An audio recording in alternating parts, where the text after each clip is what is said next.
It started with something small. That's how these things like to crawl in. Never a thunderstorm, just a shift in the air. There was a Friday night in late March. One of those transitional weeks where winter hasn't quite let go but spring keeps tapping on the window. She said she was going out with her girlfriends from work. Something about a promotion one of them got. I wasn't suspicious. Not then. I didn't have the reason to be. Or maybe I did and chose not to see it because comfort is a dangerous drug. When you've built your life around someone, the idea that they're lying to your face feels like a betrayal of the universe itself. So I let her go. She wore something new, some pale green dress I'd never seen. She didn't ask if I liked it. That should have meant something. The way she walked past me, perfume blooming behind her like an exit wound. I stayed home, ordered food, watched half a movie without really watching it. My phone buzzed once around 11. Her name. She was calling. I picked up, but she didn't mean to call. There was a delay, a pause, then static. Then something else. I froze. The volume was low like the phone was in her purse or on a table. But I heard voices. Not hers right away. A man's. Laughing. Muffled. Then came her voice, unmistakable but not the one I knew. Not the one she used with me. This one was lighter. Teasing. Dripping with that dangerous lilt people use when they've decided they don't owe anyone explanations. She said something I couldn't catch. He answered. She laughed. Then another voice, another woman's, chimed in, joking about someone not lasting 5 minutes. I kept listening. Not moving. Not breathing.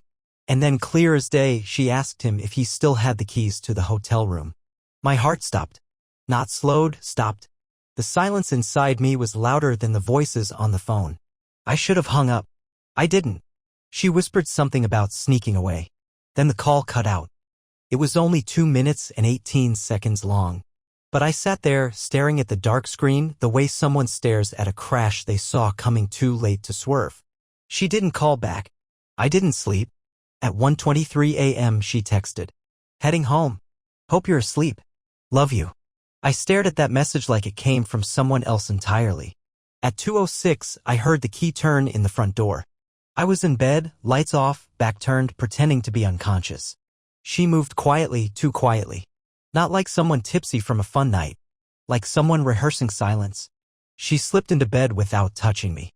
Not a single word. I lay there, eyes open in the dark, listening to her breathe, trying to match it to the woman I thought I married. But something had shifted. Something I couldn't tape back together. And what I felt wasn't anger. Not yet. It was something colder. Something more dangerous. Curiosity. Because now I had to know. Not just what she did, but who the hell she really was. The next morning she made coffee. Black, just how I like it. She even added the cinnamon dusting I usually forget to ask for. She hummed something under her breath in the kitchen. Some pop song. And I just sat there at the table, watching her like I was watching an actor who looked too much like my wife. She turned, smiled, placed the mug in front of me. Rough night? She asked. I looked at her, really looked. No smudged eyeliner. No faded lipstick. Her dress from last night was nowhere in sight. Hair still slightly curled. Too neat for someone who got home past 2 a.m. I noticed a faint red mark on the side of her neck. She noticed me noticing. God. One of the girls scraped me with her bracelet during a hug, she said before I could ask. Fast. Too fast. And that's when I knew she was going to lie about everything. I played along. I had to. If I pushed, she'd retreat. If I waited, she might slip. People like her always do. So I drank the coffee, pretended everything was normal. But inside, a wire had snapped, and the sound of it was deafening. For the next few days, I didn't bring up the call. I watched, listened, noticed things, like how she locked her phone every time she put it down, even if she was just leaving the room for a second. Like how she started laughing at her texts. Quiet, private laughs. The kind you don't share with the person you live with. The kind meant for someone who doesn't know your flaws. On Thursday, I told her I'd be working late. I wasn't. Instead, I drove downtown and waited. She left the office at 5:47 p.m. Got into a silver SUV that wasn't hers. Passenger side. I followed from 3 cars back, heart beating so hard I could feel it in my throat. They drove to a hotel near the edge of the city, not one of those shady roadside places. No, this was sleek, corporate, discreet. A place with chilled champagne and soundproof rooms. A place that took cash at the desk and didn't ask questions. She didn't look back once. I parked 2 blocks away and waited for 3 hours. She came out laughing. With him. He was older. Mid-40s. Clean-shaven. Confident in that careless way rich men always are. He touched her lower back like he'd been there many times before. She didn't flinch. She didn't even pretend to resist. She kissed him. Not a quick peck. The kind of kiss that melts timelines. The kind that makes you forget there's someone at home staring into a cup of coffee trying to remember what love used to look like. They drove off together. I didn't follow. I drove home. Every red light felt like it was mocking me. Every street lamp overhead casting shadows on my windshield that looked like knives. When she came home that night, she carried a salad from some overpriced bistro. I got your favorite, she said, placing it on the counter like a peace offering. They had the walnut dressing you love? I nodded. Said thank you. Ate half of it in silence. She told me about her strategy meeting and how tiring it was. I watched her talk with hands that had just unbuttoned another man's shirt. When she went to shower, I checked her phone. She had changed the passcode. I didn't try to guess it, because I didn't need her phone to know anymore. I knew. Saturday arrived cloaked in silence. The kind of silence that isn't peaceful but thick, suspicious. She was up early, already dressed when I came downstairs. Tight jeans, cropped black sweater, makeup too polished for a lazy weekend. I'm grabbing brunch with Lauren and Paige, she said, sipping her green juice like we were still in some pretend marriage where brunch wasn't code for betrayal. She kissed me on the cheek. It landed cold.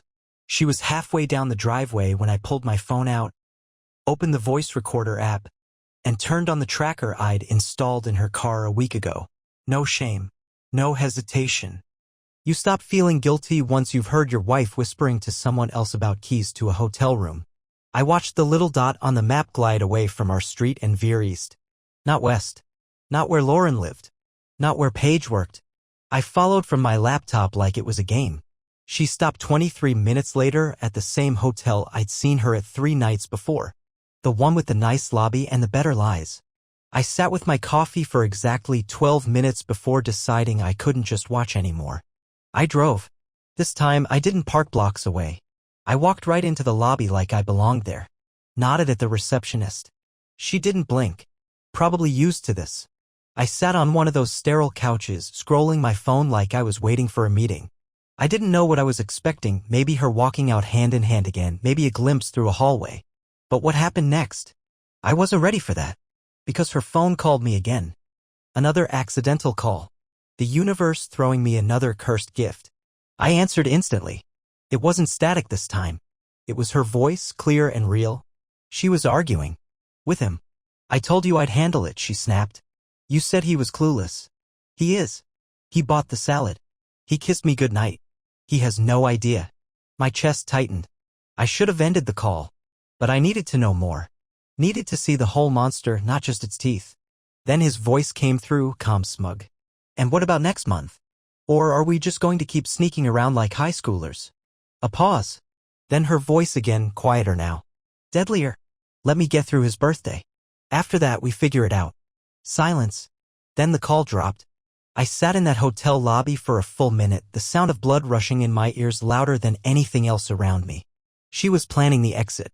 Strategizing my removal like I was a liability on a spreadsheet. Her husband. A temporary problem. Her words weren't casual, they were surgical. She wasn't just cheating. She was erasing me in chapters. I left without seeing her come out. Drove straight home. She walked in 3 hours later carrying a shopping bag and a fake smile.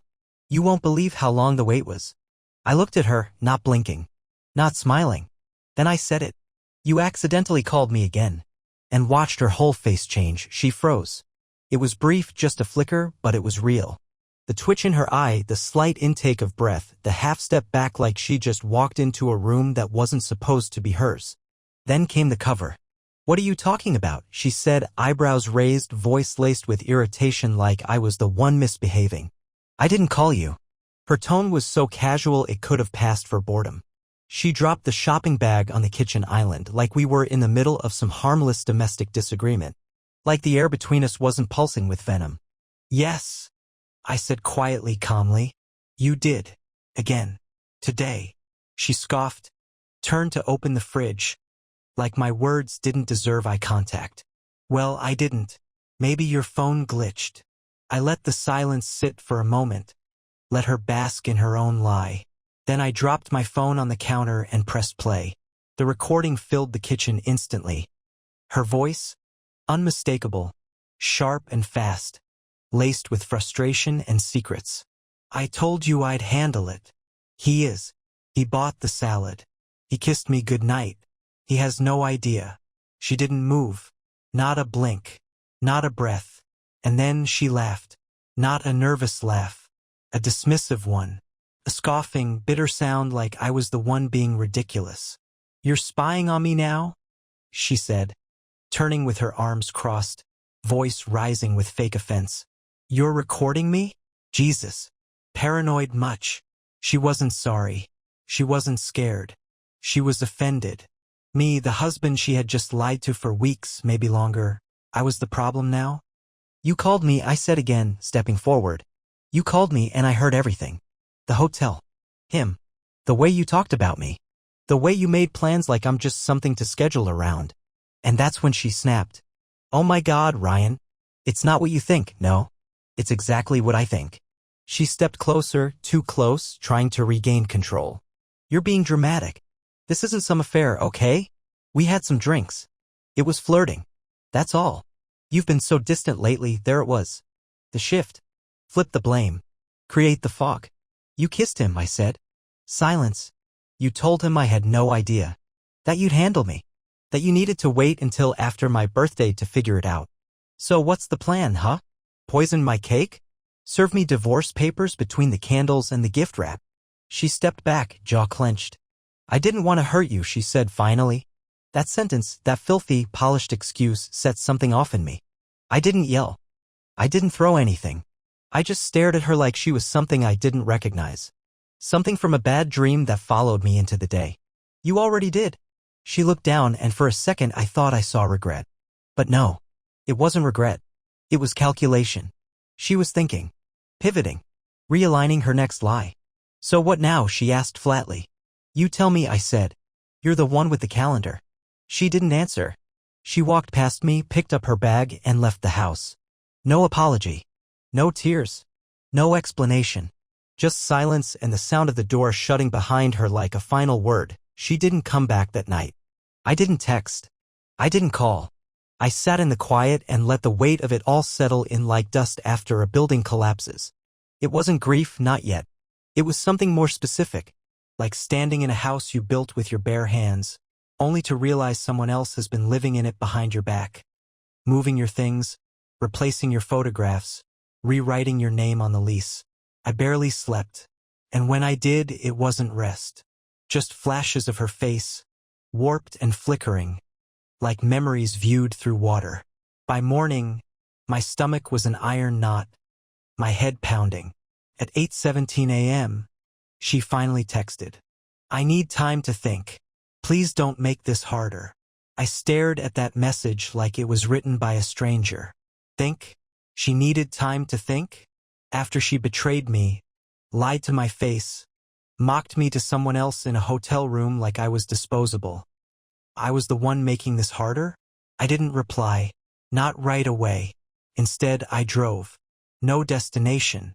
Just a long stretch of highway and the kind of anger that hums under the skin like electricity. I kept going until I realized where I needed to go. The hotel. Same one. Third time. I didn't walk in. I waited. Watched.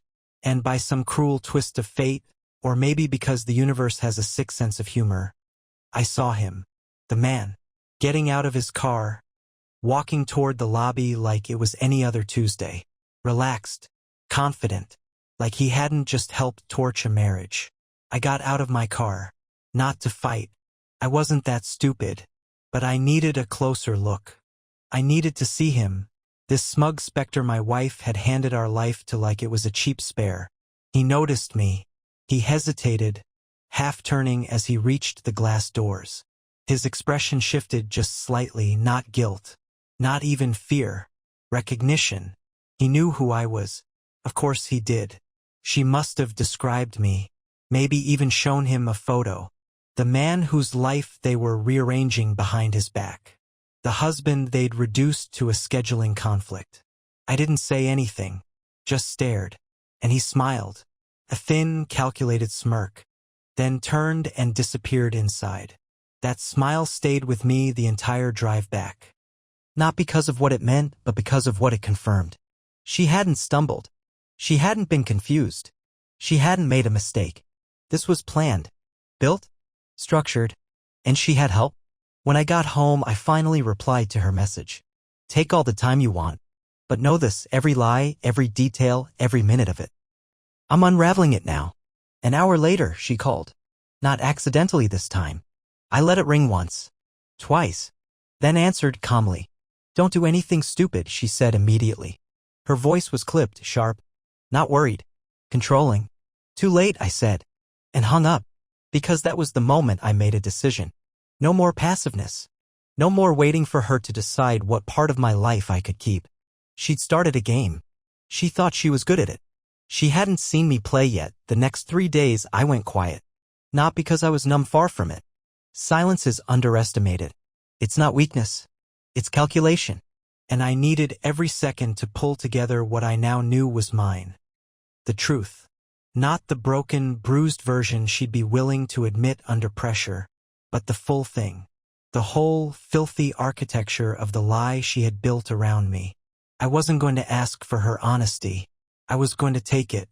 First step, leverage. She'd forgotten something, in all her sneaking and whispering.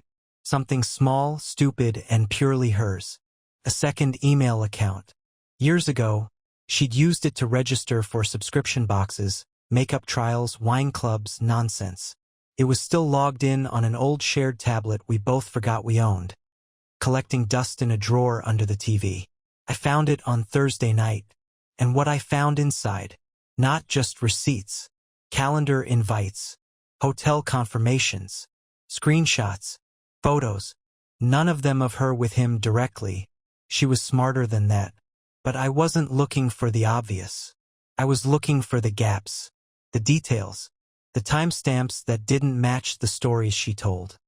Like how she said she was at her mom's for 2 days in February, yet there she was logged into a spa session at the same hotel with a +1 package, a romantic weekend couples retreat. And worse, there were messages, not to him, but to someone else, a friend. The name I recognized instantly, Nina, the same Nina who was at our wedding, her confidant, maid of honor.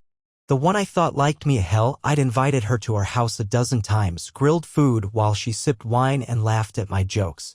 Turns out she was more than in on it. She was the architect of it all. The messages were surgical. You have to be careful. Ryan's not stupid. Once you're sure about Greg, just do it clean. Don't leave a trail. Wait until after the birthday. It's easier emotionally if you don't drop a bomb before a celebration. He'll cling harder if you do. Greg. So that was his name. Suddenly, it wasn't just a betrayal. It was an operation. A strategy. Nina was her handler, her emotional bodyguard, the one talking her through my destruction like it was a business acquisition. I stared at those messages until the screen blurred. Then I printed them. All of them. I made copies. I organized timestamps. I highlighted key phrases. I wasn't sure yet what I'd do with them. Legal steps, maybe. But right now, I just wanted her to see that I knew everything. So I waited until Saturday morning. She walked in like nothing had happened. Casual hoodie, smooth skin, lip gloss that sparkled like she still had the right to smile in my house. I didn't even speak. I handed her the folder. She flipped it open, one brow raised. The first page, then the second, then the fourth. The expression changed. Slow. Controlled. But there was panic now. Not in her voice, she wouldn't give me that, but in the eyes. The darting movement. The shallow breath. You went through my stuff? You made our life your stuff, I said. She looked at the door, then back at me. You planned this, I added. You and Nina. Greg. All of it. Don't act shocked now. It doesn't suit you. She threw the folder onto the counter. This is childish, she snapped. No, I said. This is chess. And I just took your queen. She didn't speak. She walked upstairs. But this time she knew the script wasn't hers anymore. I didn't go after her. She stayed upstairs for over an hour. No footsteps. No slamming drawers. Just silence, heavy, tense, like the house was holding its breath. When she finally came down, she had a suitcase in one hand and her phone in the other. I'll be at Nina's for a while, she said without looking at me. I looked at the suitcase. The same one she used on our honeymoon. Somehow that made me feel something I hadn't expected. Revulsion. Not heartbreak. Not grief. Just a sick sort of awareness that she could take pieces of what we had, stitch them onto her new narrative, and keep walking like none of it ever mattered. I didn't move. Good, I said. Take the lies with you. She walked to the door, paused, and finally looked at me. Not a tear. Not a crack in the facade. Just her usual detachment, now weaponized. Like she still believed she was winning something.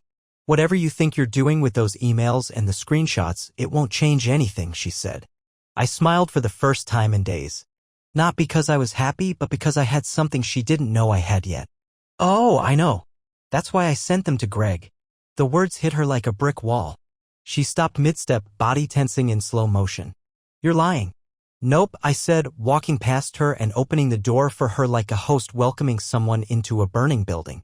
Sent them this morning. From a private email. With the timeline. The receipts. Even the part where you mocked him to Nina, remember? About how boring he is when he's not buying you things. She blinked. Once. Twice. Her lips parted but no sound came out. And don't worry, I added, stepping back with mock courtesy. I sent the same package to Nina's husband too. Poor guy had no idea his house was an affair headquarters. The silence that followed was beautiful. Ugly beautiful. Like revenge wrapped in velvet. She walked out without another word. Just left.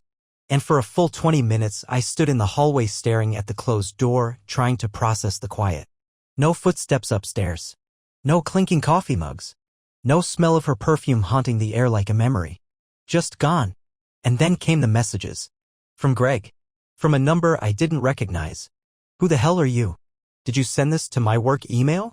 I want to talk. Now. And from Nina's husband, Jason, I found out. Thank you.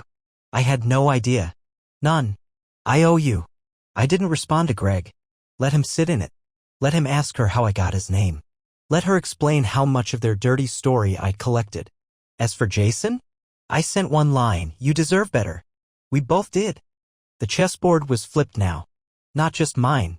Everyone's. And my wife? She was officially homeless in her own betrayal.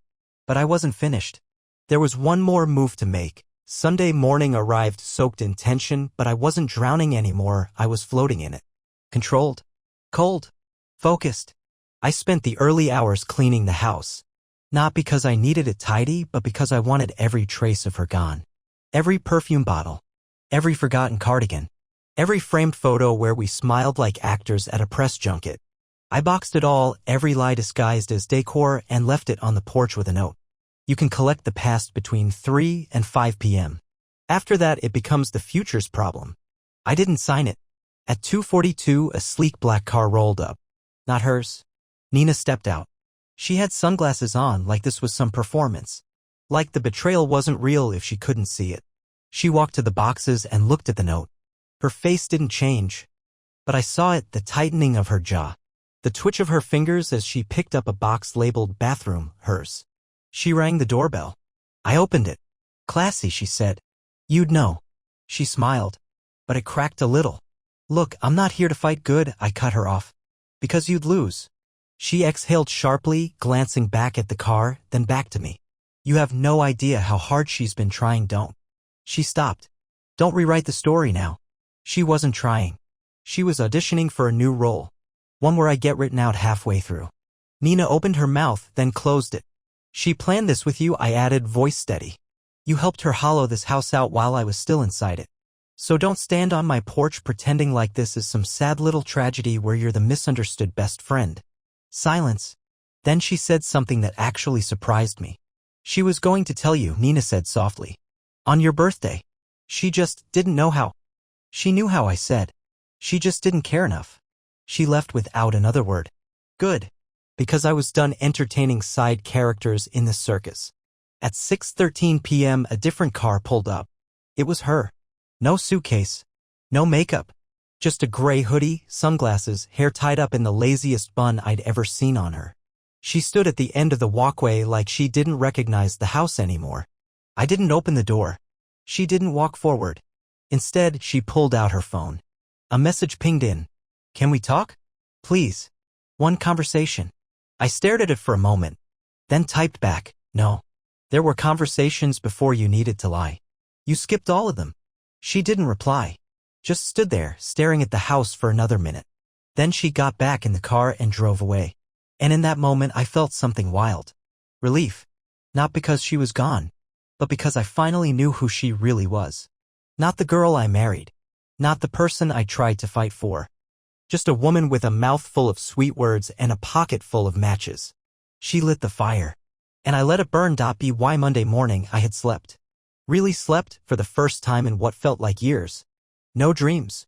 No questions clawing at the edge of my mind like broken fingernails. Just silence. Honest silence. I took the day off work.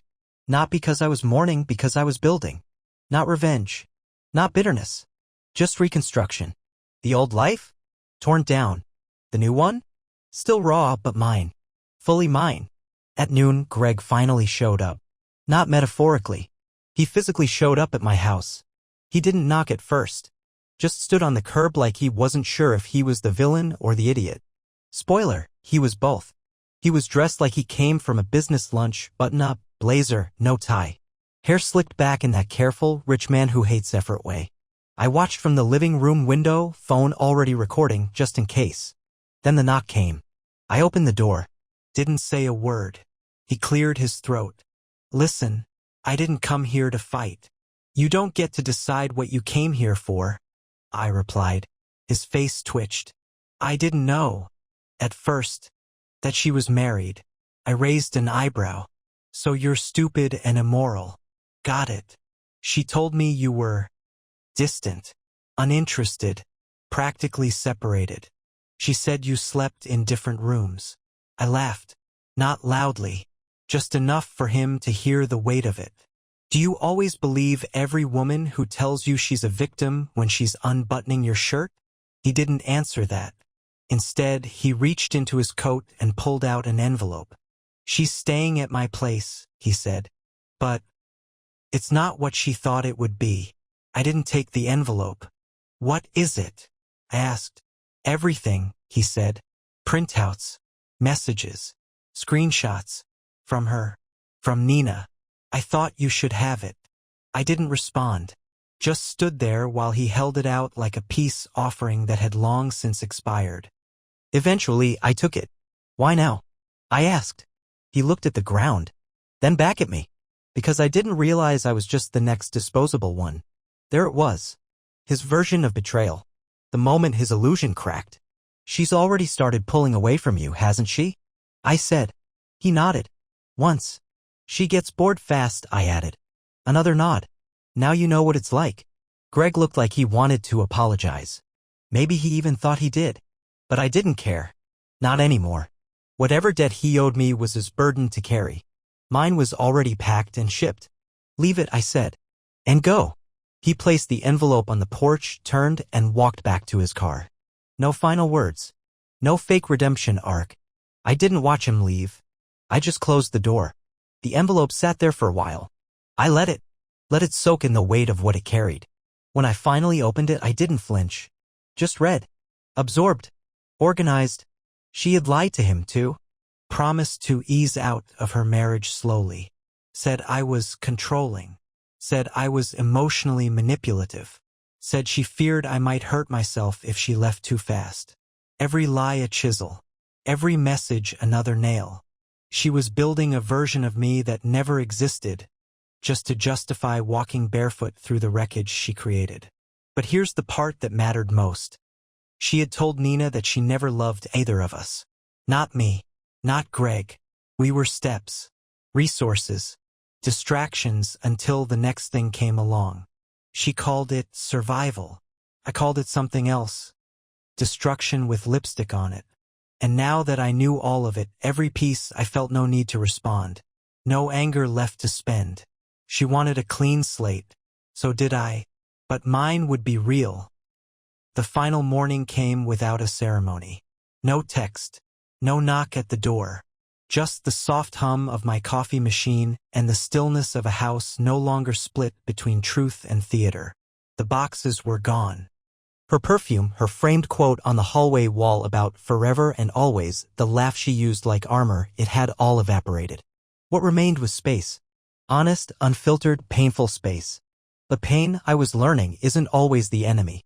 Sometimes it's just proof you're still alive. I spent the early part of the day going over the documents Greg had left. Not to torture myself, but to finish the story. To close the last chapter without question marks. In one thread between her and Nina, she'd written, "He thinks being faithful is enough. Like showing up is a personality." I read that sentence 4 times. She didn't want love? Not really. She wanted novelty, worship, chaos.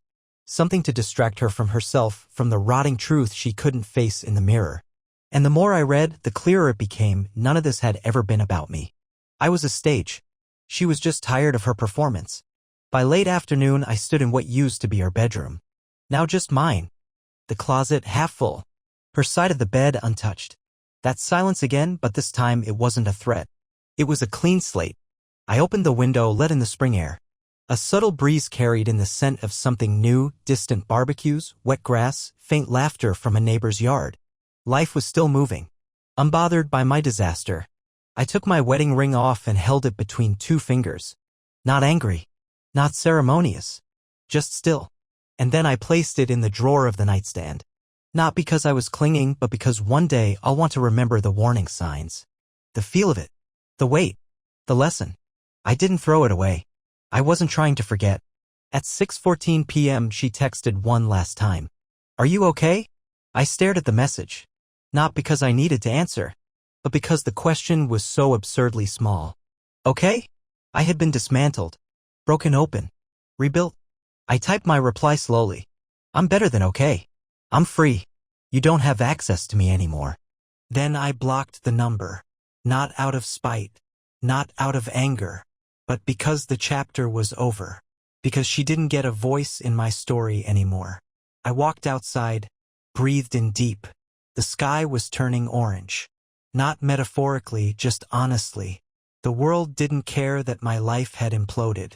That made me smile strangely, because it meant I wasn't the center of the story anymore. Just a man on his feet, ready to move again. If you're reading this and you're in the middle of your own unraveling, I'll tell you this. Don't chase their truth. Build yours. When someone shows you how easily they can unmake love, believe them. And when you finally walk away, walk proud. You survived someone who was planning your exit while pretending to hold your hand. That makes you the strongest person in the room. Now go take your life back.